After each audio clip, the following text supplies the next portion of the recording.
Reception's out of toner again, the intern barked without looking up from her phone. I didn't flinch, just walked past her and the two junior associates giggling near the espresso machine like it was sorority rush week, not a federal defense contractor juggling $330 million in active procurement. Back in the day, you needed clearance just to breathe near a filing cabinet around here. Now? Brett, our founder's newly minted, baby-faced MBA son, was too busy installing neon motivational signs and scheduling brand story time to care that the contract calendar was 2 weeks from triggering a mandatory DCAA renewal audit.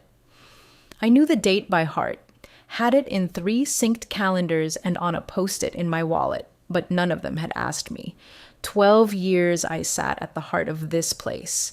As primary contracting officer, PCO, they needed my signature to make their defense revenue even exist. I didn't ask for recognition. I wasn't one for corporate karaoke nights or open floor plans. I kept quiet, did things by the book, and made sure every federal dollar was earned clean. My certifications took years to stack. But lately, they acted like they were just letters behind my name, not legal barriers between them and prison time. Hey, if you're enjoying this so far, don't forget to hit like and subscribe. It keeps the stories flowing and lets the team know we're on the right track. Now, back to the fire. The first domino fell on a Tuesday. Brett waltzed into the compliance office wearing Yeezys and a grin that could curdle milk. "Jen, we need to talk about optics," he said, lounging against the doorway like this was a high school AV club meeting. I looked up from the quarterly reporting binder. Optics? Yeah, you know, the vibe. We're modernizing, younger leadership, agile compliance. His hand waved around like he was painting his own TED Talk. He didn't sit, just dropped a manila folder on the table and said, "Effective immediately. We're shifting roles. You'll be moving to reception. Melissa's taking over your responsibilities. She's got a great social media presence, and her MBA capstone was on SaaS procurement psychology." I blinked once. Melissa started here last Monday. She misspelled procurement in the header of her onboarding doc. He laughed. "Come on, Jennifer, you've had a good run, but let's be honest. That alphabet soup after your name, no one's really checking for it anymore. You're welcome to stay, for now. We'll figure something out for legacy staff." Legacy. That word stung worse than fired. Fired is clean, fired is dignified. Legacy? That's the corporate equivalent of putting your dog on the porch and telling the neighbors he's retired from biting. I didn't argue, didn't shout. I took the folder, walked back to my office, now apparently someone else's, and boxed up a decade of federal contracting expertise into 3 neat containers. Left the outdated binder they'd ignore at their own peril. Slipped my certifications into my purse, not because I'd need them there, but because I earned every last one of those with sweat, study, and sleepless nights. At 5:57 p.m., I clocked out and took my place at the reception desk. Didn't say a word. Didn't ask Brett what his backup plan was. He didn't have one. The days passed with eerie stillness. Brett's new compliance lead walked through the halls like she was running a damn TikTok agency. She asked me how to connect the printer on her second day. She ordered team hoodies on company credit. She didn't know the difference between a DD-2554 and a delivery receipt. Meanwhile, I watched. I watched board emails pop up on the wrong monitors, watched spreadsheets with version names like Final V12 Don't Touch, get sent to DCAA. I watched Brett toast to the future of agile compliance with craft kombucha in the break room, and I watched the clock. Because that date, October 12th, was coming. And without my active credential, that 330 Laura Mailer contract would go up in smoke faster than Brett's new ping pong table got assembled. But hey, I was just the receptionist now, just legacy, and the toner was still out. The email came with the subject line, "Quick chat. 11:15 a.m. No signature, no context. Just the kind of smug vagueness that oozes from people who think clarity is optional when their last name's on the building. I showed up at 11:14 sharp. Brett was already lounging in his glass fishbowl of an office, half scrolling, half smirking. The door was open, but he made a big show of waving me in like I was interrupting his Nobel acceptance speech. "Jennifer," he beamed, gesturing to the Eames chair across from his standing desk like I should feel honored to sit. "I want to thank you for your consistency." I didn't sit. He cleared his throat and pretended to read from the monitor, though I'd bet money the screen was still on Slack memes. Listen, I've been talking with leadership about our brand direction.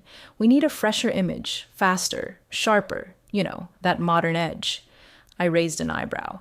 We're a government contractor, not a sneaker startup. He chuckled like I'd just confirmed his whole thesis. Exactly. That's the problem. We're stuck in the past. Layers of red tape, endless signatures, and no offense, but your role is a relic of that system. I folded my hands. You're referring to the federal procurement chain of custody, which, by law, isn't optional. He waved that off like I'd brought up astrology. Sure, but we're streamlining. Melissa's taking over compliance. She's hungry. She gets it. She's young. She's unqualified, I said flatly. Look, I know change is hard, he replied, that awful grin spreading wider. But we've got a place for you. Front desk. We still need someone who knows faces and systems. You've got that classic receptionist warmth. That one nearly got me. I felt the heat crawl up my neck, tight and slow, like someone lighting a match just under the surface. But I held. He pushed the final dagger in with that corporate, casual shrug. You're welcome to stay, for now. It wasn't a conversation. It was a funeral, and he was the guy doing jazz hands at the casket. I didn't argue. Didn't reach for my certifications, my decade of contracts, or the fact that I'd authored the internal compliance training that Melissa couldn't even pass on her second try. I just nodded. One clean, professional nod. He looked confused, like he expected begging. Or tears. Maybe a little groveling for old time's sake. Instead, I left the office, went straight to HR, and signed the reassignment notice, smiled while doing it, even corrected the grammar on the template before I handed it back. They escorted me to reception like I was some kind of diffused bomb. No eye contact, no farewells. Melissa was already trying to log into the secure compliance portal, probably thinking credential ID was just a fancy email login. The new front desk was sleek and soulless. Faux marble countertop, a sad little succulent, and a login kiosk no one used properly. I organized the supply drawer, updated the visitor log template, and made sure the security badges were finally in numerical order, a mess that had gone ignored for months. And then I sat. People passed. They looked surprised. Some looked apologetic. Most just looked away.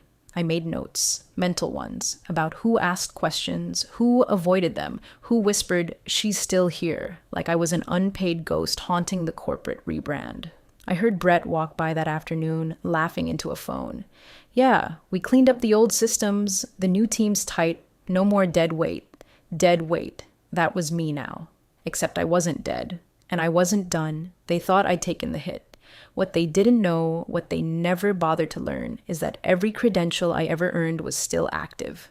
And that the next compliance renewal? It wasn't about vibes or image or Melissa's LinkedIn followers. It was about one very specific clause and one very specific name. Melissa strutted past my desk wearing a blazer that probably cost more than my monthly mortgage. On her wrist, a gold Apple Watch pinged with every Slack message Brett spammed about alignment and narrative momentum. She glanced at me once, like she was trying to remember whether I was the receptionist or just a weirdly lifelike piece of office decor. Behind her, Brett grinned and waved two fingers like we were old war buddies. Jen, Melissa's got some great ideas for modernizing our audit flow. We're going paperless. I didn't respond. Just answered the incoming call with my best phone voice and logged another visitor badge. I knew what they were doing. Brett was staging his victory parade before the battle even started. His version of compliance was a Canva slideshow and a mood board of modern office chairs. The DCAA renewal was scheduled for the following Thursday. It was Wednesday now. And the board had been promised a post-renewal celebration of modernization, complete with champagne, catered canapes, and a PowerPoint about what the next decade of agile compliance looks like. They had a banner. A banner. I watched it get delivered, big white lettering with the words "Federal Green Light Secured" printed like it was already in the bag. Brett had it hung in the conference room early so the investors could see it on Zoom. Melissa posed beneath it for a team photo, holding a glass of sparkling water like she'd just solved world hunger. But every time she walked by, I noticed something. Her login credentials still hadn't cleared the federal access portal. You can't vibe your way past DoD procurement clearance. You need paperwork. You need signatures. You need continuity of credential. That last one, it's not a buzzword. It's the clause that says whoever was listed as the original primary contracting officer at time of award must sign off on the renewal or provide federally recorded delegation paperwork. And that delegation has to be pre-cleared. DCAA doesn't do retroactive forgiveness, they do contract invalidation. I saw no delegation file, no credential ID transfer, no official PCO reassignment logged anywhere. I knew that because I wrote the goddamn SOP they're supposed to be following. And that SOP was still being stored poorly on a shared drive Melissa didn't even know existed. Every time she clicked something wrong, it popped up on the display outside Brett's glass office. I could see it from the front desk. Her flailing cursor, her mistitled folders, her sixth attempt at uploading a scanned PDF of an unsigned cover sheet. The interns were prepping slides for the compliance success story client deck. I overheard one say, "Melissa's gonna kill it. She made this reel about government work that looks like a Nike ad." Another chimed in, "Did you see the promo video? Brett's voiceover makes him sound like a senator." My phone rang. I picked it up. "This is Jennifer, front desk." It was one of our older project engineers from the third floor. Quiet guy, 30 years in. "Hey," he said slowly, "do you know why the credential sign-off list has Melissa's name but no federal ID next to it?" I paused. "I don't manage compliance anymore." Right, he muttered. "Weird though, it used to have yours." "Must be part of the modernization," I said, and hung up. I sat there and watched the party favors arrive. Bottles of Dom Perignon and 6 dozen navy folders with the words Q4 renewal confirmed stamped on the front. Brett walked by again, phone in hand, barking, "Of course, the renewal's a formality. We've got the dream team now. Jennifer was fine, but this is a new era." New era, huh? Melissa walked behind him, sipping iced matcha, squinting at a document and muttering, "Do I need to notarize the form 12 by 20? Or is that, optional if I digitally sign it with my Gmail?" I made another note. They were building their empire on a broken cornerstone, and I was the only one who knew it. I didn't have to lift a finger. I just had to wait. The email from DCAA arrived at 6:42 a.m. on a Monday. Subject line, "On-site contract review confirmation, Thursday, 10 a.m. I saw it hit the inbox when Brett left his laptop unattended in the break room. He was too busy taste-testing artisan granola with one of the junior partners to notice. The notification sat there blinking like a silent countdown. I logged the visitor badge for the caterer's early delivery and pretended not to see anything. But Thursday, that was the deadline, and it was no longer hypothetical. By 9 a.m., the office was buzzing like someone kicked over a hive full of underprepared consultants. Brett was pacing like a motivational speaker lost backstage. Melissa sat 2 chairs deep in legal, trying to Google what a PCO endorsement header even was. I heard snippets from behind the frosted glass. Wait, where's the form 3010B? Who last updated the credential continuity file? I thought Jennifer filed that stuff, didn't she? Every time someone said my name, voices dropped, and the volume behind the doors thickened with panic. An older member of the legal team, Roger, came out and gave me an awkward half nod. "Hey, Jennifer, random question. Do you remember where we store legacy signatory chains?" I smiled. I believe they were archived under Federal Compliance, PCO confirmations, on the secure server. "Oh, yeah, Melissa couldn't find that drive. It's not mapped to her credentials. She doesn't have access." His mouth opened like he wanted to ask a follow-up. Then it shut again. "Right. Thanks." I watched him walk back inside, and I turned to the front desk monitor, logged in, searched PCO credential renewal, J. Langley. The federal portal was still active. I hadn't deactivated anything, because I knew. I always knew they'd come running back. By Tuesday afternoon, Brett had ordered another team-wide meeting. This one had the energy of a lifeboat seminar on a sinking cruise ship. He tried to keep it breezy, but you could smell the sweat under his designer deodorant. "We're making great progress," he chirped, "just ironing out a few final formalities before Thursday. Legacy language here and there. You know how government stuff is." Someone from finance raised their hand. "Is it true the renewal clause names Jennifer specifically?" Brett waved his hand like he was swatting a fly. It's just holdover text, bureaucracy filler. It's not binding. We've got Melissa now. She's fresh, qualified, modern. Melissa smiled weakly. I'm working on getting credential access updated before Thursday. We're just having a little integration issue. That integration issue? The federal portal had denied her application 3 times because the listed PCO on the original contract, me, hadn't been replaced in any official capacity. No notarized delegation, no credential swap, no federal confirmation. They could decorate the office with as many succulents and kombucha taps as they wanted. It wouldn't change the one line that kept popping up every time legal opened the renewal docs. Renewal valid only with signature from original primary contracting officer on file at time of award. I heard someone mutter it aloud in the break room, like it was a curse. Contract renewal must be signed by original PCO on file. Who the hell thought that clause was a good idea? I did, because I wrote it. I crafted that contract with the same quiet meticulousness I used to organize our federal reporting calendar, our vendor certifications, our defense chain of custody protocols. I didn't just file things, I engineered the structure that made those filings bulletproof. And Brett? He'd stripped me out of that system without even reading it. Now the system was closing in around him. By Wednesday, Melissa was showing signs of unraveling. She came to the desk twice, asking how to locate the export keys for Form 1120. Then she asked what DFARS stood for. Then she tried to add me back into the workflow chain without telling Brett. I declined the invite, politely. That night, I went home, poured a glass of wine, and logged into the federal credentialing portal. My credentials were still active, but marked as inactive use, role suspended. I clicked the button labeled Reactivate Role. A message popped up. Confirmation required by credential owner. I confirmed. Then I clicked one more button. Set readiness status to active and waited. Thursday was coming, and with it, the audit. All I had to do was stay quiet and watch the hole they dug finally connect with gravity. The meeting started at exactly 10 a.m. DCAA doesn't do casual. The agent, Mr. Halverson, clipboard for a spine, aviator glasses still tucked into his shirt collar, shook hands without smiling, and sat down without waiting for an invitation. Legal was lined up like choir boys, with Melissa perched beside Brett like a PowerPoint with lip gloss.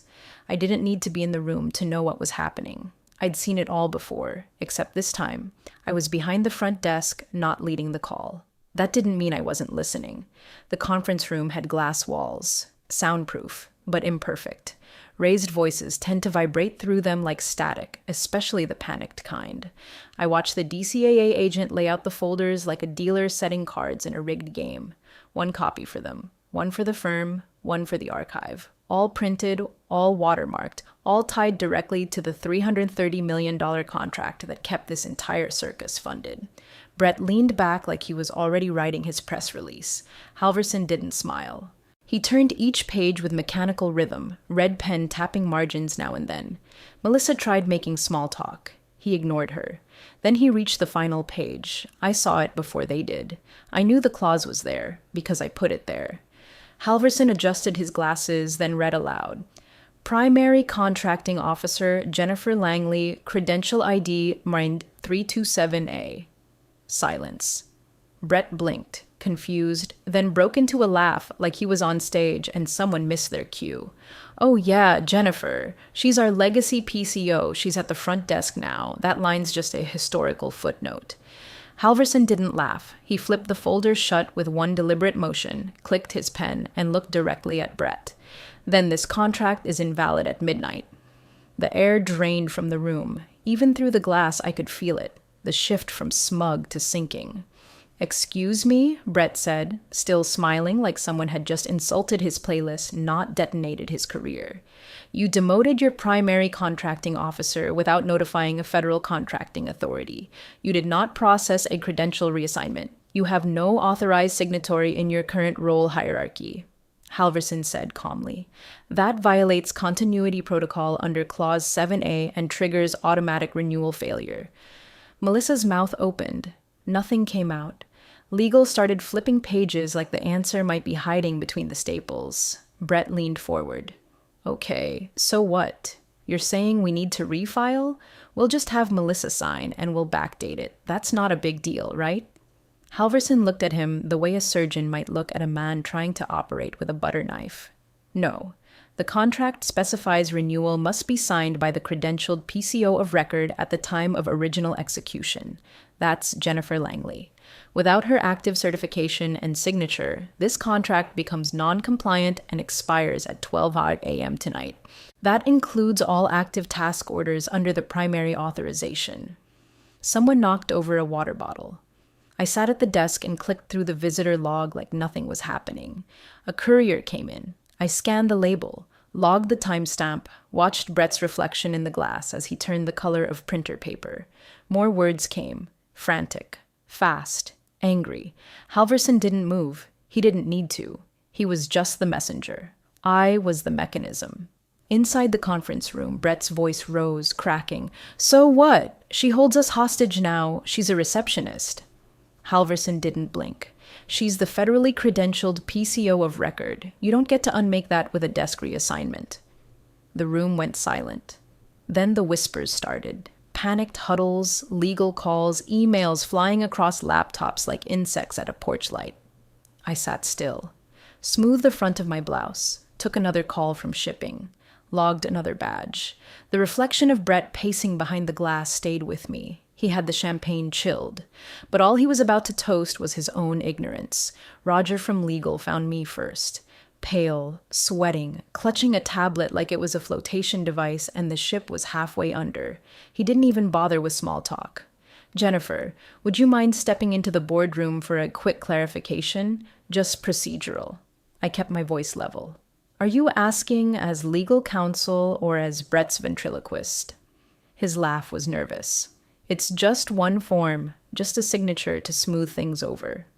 I stood, straightened my jacket, walked with him down the hallway where 2 years ago I used to lead compliance briefings. Today I opened the conference room door like a guest invited to her own execution.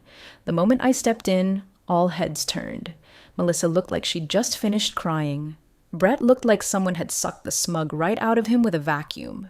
Jennifer, he started, grinning like this was all a funny little mix-up between old friends. Thanks for coming. We've got a quick doc for you to sign. Just a clerical patch. We're all aligned on it. Super easy. I took the document from Roger, flipped it open, and read the top line aloud. Federal Contract Renewal. Primary Contracting Officer Signature Authorization, Langley, J. Eber 9327A. I set it back on the table and looked straight at Brett. I'm not the primary contracting officer of record anymore, I said. Calm, clean, sharp enough to puncture the room. His smile twitched. Well, that's more symbolic. We just need your signature to keep everything rolling. We're still treating it as your credential. Funny, I said, folding my hands, because 3 weeks ago you said my alphabet soup of certifications was outdated, that I was legacy, that I was free to stay, for now. Brett leaned forward. Jennifer, be reasonable. We all know you're the expert. Just put your name down. We'll even issue a formal thanks at the investor dinner. I turned to Halverson, who was seated like a watchful crow in the corner, unmoved by the pageantry. Mr. Halverson, for clarification, under federal guidelines, is a signature valid if the person no longer holds the listed role? He answered without hesitation. No, the individual must hold the title at time of signature. Otherwise, the renewal is void. Brett's face cracked. But she's still credentialed, right? We can just backfill. Halverson cut him off. You don't backfill a federal role like it's a birthday party RSVP. Credentialed or not, the title has to be legally active, recognized, and in place on the org chart at the moment of renewal. The room dropped 10 degrees. Brett looked at legal. Legal looked at the board. The board stared at me. I didn't raise my voice, didn't offer to fix it, just stood there, arms folded, letting them stew in the consequences of their own negligence. Melissa whispered something to Brett. He snapped. No, we are not rehiring her just to clean this up. That ship sailed. I stepped back toward the door. Anything else? I asked. Roger hesitated. You really won't sign? I looked at him, then at Brett. No, I don't work here. I answer phones now, remember? I turned and walked out. No mic drop, No revenge speech, just quiet footsteps down the hallway of a company that used to know the value of knowing what the hell they were doing. As the glass door clicked shut behind me, I heard someone in the room whisper, "She's the only one who can save it." I sat back down at the reception desk, straightened the new stack of visitor badges, and waited, not because I had to, but because they would come back. They always do. When the lights start flickering, people suddenly remember who kept the generators running, and I hadn't even shown them my terms yet. It was nearly 7 p.m. when the elevator chimed and out stepped William Drayton himself, the founder. The man who built this place with nothing but a garage server, a Rolodex of defense contacts, and enough paranoia to fill a Pentagon sub-basement. I hadn't seen him in months, not since Brett took over and started tossing around words like optimization and synergy like confetti at a failed product launch.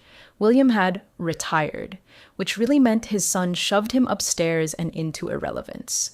But now he was back, hair messier than I'd ever seen it, jacket half-buttoned, eyes scanning the room like it was a crime scene, and someone had just called him to identify the body. He didn't go to Brett's office, didn't ask for legal, didn't even look toward the conference room. He walked straight to the reception desk where I was logging out the last of the day's vendor tags. "Jennifer," he said, breath clipped, jaw tight. "Do you have a minute?" I nodded once and led him to the side conference room, the one no one used anymore because Brett thought the fake wood table wasn't modern enough. The door clicked shut behind him, and for the first time in years, William Drayton looked small. "Please," he said. "We didn't realize." I didn't move. He ran a hand through his hair. "He told me it was handled, that the contract was airtight, that you'd agreed to step back. I trusted—" He stopped himself, swallowed. "The DCAA agent called me directly," he muttered, "said the entire contract collapses at midnight unless your signature hits that renewal with an active PCO title. I didn't even know they could do that." "They can," I said flatly. He looked at me like a drowning man realizing he'd ignored the only lifeguard in the room. "Is it too late?" I reached into my bag and slid 2 documents across the table, printed on thick bond paper. No drama, just procedure. The first, my formal resignation from the company effective midnight. The second, a proposal drafted under the letterhead of Langley and Associates, Government Contracting Compliance and Credential Management. His eyes skimmed the bolded text at the top. Proposal for Externalized Compliance Review and Contract Salvage, Federal Contract ID RC 184672. Below it, the retainer amount, substantially higher than my old salary. Triple, in fact. And fair, considering they now needed me in under 5 hours to save a $330 million revenue stream. He kept reading. "You've had this prepared." I knew someone would eventually notice the credential clause, I said. I just didn't expect it to take this long. "And you still have your federal status?" "Reactived last night. Credentials are live. PCO signature eligible, pending formal reinstatement or contracting authority." He stared at the page, face unreadable. Then slowly, almost reverently, he set the paper down. "You're not angry," he said. "No," I replied. "I'm prepared." A beat passed, then another. He nodded once, sharp and slow. "I'll take this to the board. They'll agree. They'd be insane not to." He stood to leave, then hesitated. "I built this company with people like you, Jennifer. Steady hands. People who didn't need the spotlight. And your son replaced them with ring lights." He didn't argue. At the door, he turned back. "Can I ask something?" I raised an eyebrow. "Why now? Why not just sign it and walk back in the hero?" I let a moment sit between us. Let it breathe. "Because I was never the villain. They just wrote me out of their story," I said. "Now I'm writing my own." He nodded, walked out. I stayed behind and looked at the old wood grain table, scratched from years of unrecorded battles and forgotten budget meetings. Then I packed my things, not because I was leaving the building, but because I wasn't coming back on anyone's terms but mine. The next morning started with an executive session so early half the board looked like they'd rolled out of bed and straight into the boardroom. William had called it personally. No Brett, no legal, just the voting members and a folder labeled Emergency Resolution Contract 184672. At 6:12 a.m., my phone buzzed. A single message from William, board approved. Offer signed, you're in. I didn't smile, just opened the file attachment. My new contract, Langley and Associates, Principal Compliance Consultant, PCO of record, retainer status active. It was official. By 6:45, the DCAA agent had been looped in. He replied with 2 words, acceptable terms. At 7:00 a.m., sharp, I stepped into the building not as a receptionist, not as legacy staff, but as the external federal compliance authority empowered to save the company from Brett's glitter-coated collapse. I didn't use my old badge. The new one had a different background, deep navy with silver trim. External principal, LNA across the top, issued by our own printer, already added to their system. The security guard gave a double take before nodding me through. Brett was still in his office, though for how much longer was anyone's guess. He watched me pass through the lobby, eyes wide, face drawn. I didn't look back. By 7:15, I was in the executive war room, sitting at the head of the table while Melissa quietly gathered her things from the other end. No announcement, no fanfare, just a silent removal, swept aside like the amateur hour it was. The contract packet was already open in front of me, the same one they'd tried to get me to sign as just a favor. Only now I was signing it not as a favor, but as the federally recognized authority they couldn't function without. I clicked my pen, signed, dated, stamped it with the credential ID tied to my now fully active status. A paralegal took it straight to the scanner. Another uploaded the digital copy to the federal portal. A third emailed the signed confirmation to Halverson at DCAA. 3 minutes later, the reply came through, compliance status restored. Brett wasn't fired. Not officially. That would have been too clean. He was reassigned. Internal memo said, effective immediately, Brett Drayton will no longer serve in any capacity related to federal client operations or compliance oversight. He will transition to a strategic development role with no signing authority. Translation? He'd been neutered. Melissa was gone by lunch. Her desk cleared, her name off the org chart, her login wiped. The team she built fell apart faster than her TikTok reels ever loaded. One intern burst into tears. Another started asking around about federal contracting internships.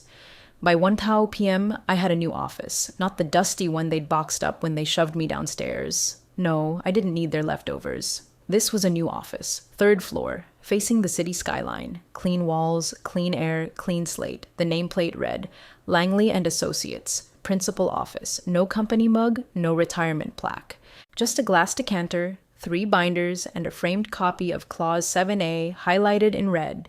At time of contract renewal, authorization must be executed by the primary contracting officer listed at time of award or delegate on file with federally approved credentials. Non-compliance voids all active task orders. I hung it there for 2 reasons. 1.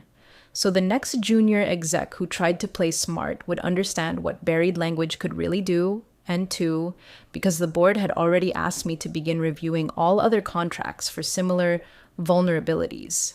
This wasn't a comeback. It was a transfer of power. And I wasn't just back. I was untouchable. The office was dark, silent, but for the low hum of the HVAC and the occasional flicker of the motion sensor lights that hadn't sensed anything worth responding to in hours. It was 11:58 p.m. The city outside was asleep, but I wasn't. I sat at my desk, my new desk, 3rd floor, corner office, Langley and Associates seal etched into the frosted glass behind me. The soft blue glow of the federal credentialing portal filled the room. One last confirmation box blinked in the center of the screen. Recertify primary contracting officer ID, Marin in 327A. I clicked. Yes. The system churned. The server pinged. Then the final line appeared. PCO recertification submitted. Valid through 2028. I leaned back, closed my laptop, stared at the ceiling for a long moment. Somewhere in the DCAA server farm, a status flag flipped from red to green. The renewal clock reset. The contract lived on. And I didn't need anyone to clap or pour champagne or post a goddamn selfie about it. At 12:02 a.m., an email came through on my phone. No subject, no signature, just one line. Compliance restored. Halverson never did like wasting words. I walked the building one last time that night. Passed by the 4th floor boardroom, now cleared of its panic. past the legal suite where Roger's desk was still a battlefield of highlighters and caffeine. And finally, the lobby, reception, the place where they thought they'd buried me. A new plaque sat on the counter, bolted clean and proud into the marble. Federal contracts managed by Langley and Associates, Principal J. Langley. I ran a hand over the engraved letters. Cool, precise, permanent. That desk no longer held a receptionist. It held a reminder that you don't erase someone by moving them. You don't overwrite value with swagger. And you sure as hell don't demote the person who built your entire compliance spine just because she didn't fit your aesthetic. I walked out into the night. No coat. Just the quiet click of my heels on concrete and the soft, satisfied hum of every alarm in the building rearming behind me. They thought they'd clipped my title. I made it a company. They thought I'd lost the contract. I rewrote the renewal. And now? Now, every federal dollar that keeps this company afloat moves through a gate with one name etched on it. Not Brett, not Melissa, not the board, mine, Jennifer Langley, Principal, PCO of record, through 2028 and beyond, if I feel like it.